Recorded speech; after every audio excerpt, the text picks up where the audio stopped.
سچ آپ کو ہلا دے گا۔ قرآن پاک ہمیں ایسے لوگوں کی حقیقت بتا رہا ہے جو زبان سے تو اطاعت کا دعویٰ کرتے ہیں لیکن دل میں کچھ اور رکھتے ہیں۔ یہ صرف پچھلے لوگوں کی بات نہیں، آج بھی ہمارے معاشرے میں ایسے لوگ موجود ہیں۔ آپ دیکھ رہے ہیں ترجمہ تفسیر چینل۔ السلام علیکم ورحمۃ اللہ وبرکاتہ۔ سامعین کرام، آج کا سبق ہمارا سورہ نساء کی آیت نمبر 81 سے 83 تک ہے، جس کا ترجمہ اور تفسیر سیکھیں گے انشاءاللہ۔ پچھلے سبق میں آیت نمبر 80 ہم نے پڑھی، جس میں یہ بتایا گیا تھا، اللہ تبارک و تعالیٰ نے اس میں یہ فرمایا تھا کہ جو رسول صلی اللہ علیہ وآلہ وسلم کی اطاعت کرے گا وہ اللہ کی اطاعت کرے گا۔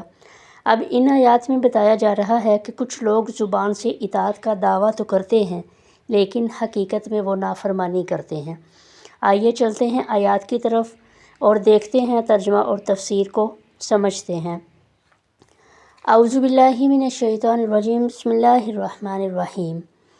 وَيَقُولُونَ طَاعَةٌ، اور کہتے ہیں ہم نے اطاعت کی، ہم نے اطاعت کو قبول کیا۔ فَإِذَا بَرَزُوا، پھر جب وہ نکلتے ہیں، من عندک، آپ کے پاس سے، بَيَّتَ طَائِفَةٌ مِّنْهُمْ، تو رات کو مشورے کرتے ہیں ان میں سے ایک جماعت، غیر الذی، اس کے علاوہ، تقولو، جو آپ کی بات کے خلاف ہوتی ہے یا اس کے علاوہ جو آپ نے فرمایا ہوتا ہے۔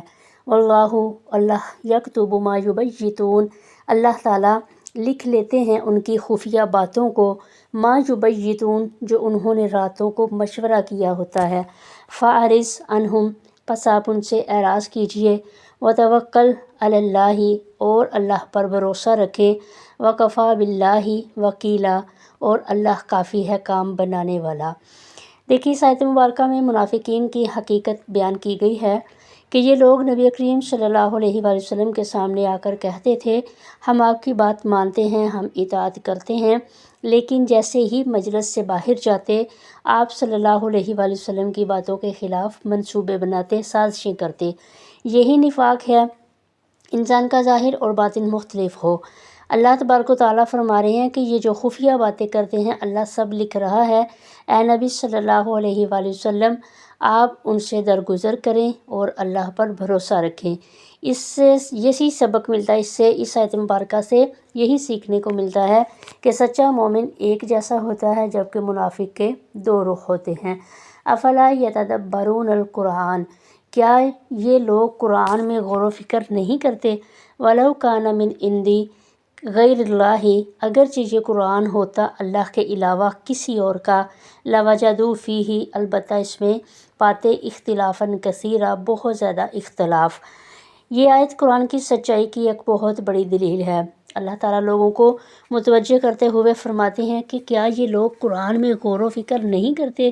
اگر یہ قرآن کسی انسان کا کلام ہوتا تو یہ اس میں بہت زیادہ تضاد پاتے، بہت زیادہ اختلافات پاتے، مختلف باتیں آپس میں ٹکراتی، لیکن چونکہ یہ اللہ کا کلام ہے اس میں کوئی اختلاف نہیں، ہر بات سچی اور مکمل ہے۔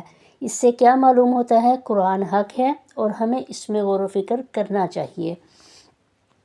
وَإِذَا جَاءَهُمْ، اور جب آئے ان کے پاس، امر، کوئی بھی خبر، من الامن او الخوف، امن کی یا کوئی خوف کی، اذاعوا بہ، یہ اس کو پھیلا دیتے ہیں، ولو ردوہ، اور اگر اس کو لوٹا دیتے، اگر وہ لے جاتے یا اس کو لوٹا دیتے، الی الرسول، رسول صلی اللہ علیہ وآلہ وسلم کی طرف، والی اولی الامر منہم، یا ان کی طرف جو ان میں احکامات رکھنے والے ہیں، جو ان میں حاکم ہیں، لعلمہ الذین، البتہ وہ جان لیتے، وہ سمجھ لیتے وہ لوگ اس کو، یستنبطونہ، جو اس کا صحیح نتیجہ نکالتے ہیں، یستنبطونہ منہم، جو اس میں سے صحیح بات کو نکالتے ہیں۔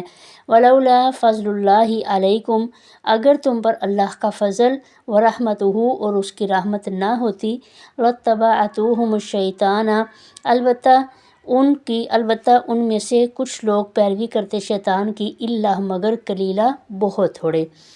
اس آیت مبارکہ کے تحت ایک اہم واقعہ بیان کیا جاتا ہے، اور وہ واقعہ کیا ہے کہ ایک مرتبہ منافقین نے آپ صلی اللہ علیہ وآلہ وسلم کے بارے میں یہ خبر پھیلا دی، اور وہ کیا خبر پھیلا دی؟ نبی کریم صلی اللہ علیہ وسلم نے اپنی ازواج مطہرات کو طلاق دے دی ہے۔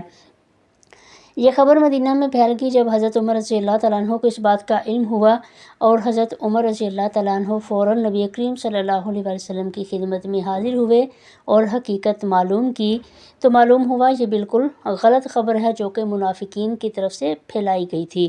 آپ صلی اللہ علیہ وسلم سے جب حضرت عمر رضی اللہ تعالیٰ عنہ نے پوچھا تو اللہ کے نبی علیہ السلام نے فرمایا ایسا کچھ بھی نہیں ہے، تو یہ منافقین کی پھیلائی ہوئی خبر تھی۔ اسی کے بارے میں یعنی یہ منافقین جو ہے جو کہ دو چہروں والے ہوتے تھے، تو ان کے پاس کسی بھی طرح کی کوئی خبر آتی وہ فوراً بغیر تحقیق کے اس کو پھیلا دیا کرتے تھے۔ اس آیت میں اللہ تعالیٰ نے ایک اہم اصول سکھا دیا ہے کہ لوگ بغیر تحقیق کے خبریں پھیلا دیتے ہیں، جس سے خوف اور انتشار پیدا ہوتا ہے۔ اور یہ دیکھیے اس میں خلاصہ ان آیات کا کیا نکلتا ہے کہ منافق کا ظاہر اور باطن مختلف ہوتا ہے۔ قرآن میں غور کرنا ضروری ہے، قرآن سچا کلام ہے، بغیر تحقیق خبر پھیلانا گناہ ہے اور اہل علم کی طرف رجوع ضروری ہے۔ اللہ تبارک و تعالی ہمیں سچائی پر عمل کرنے کی توفیق عطا فرمائے اور ہمیں نفاق سے بچائے۔ اگر ویڈیو اچھی لگے تو لائک شیئر ضرور کریں۔ جو لوگ چینل پر نئے ہیں چینل کو سبسکرائب لازمی کریں۔ انشاءاللہ ملتے ہیں ایک نئی ویڈیو کے ساتھ، ایک نئے سبق کے ساتھ۔ تب تک کے لیے اللہ نگہبان۔ السلام علیکم ورحمۃ اللہ وبرکاتہ۔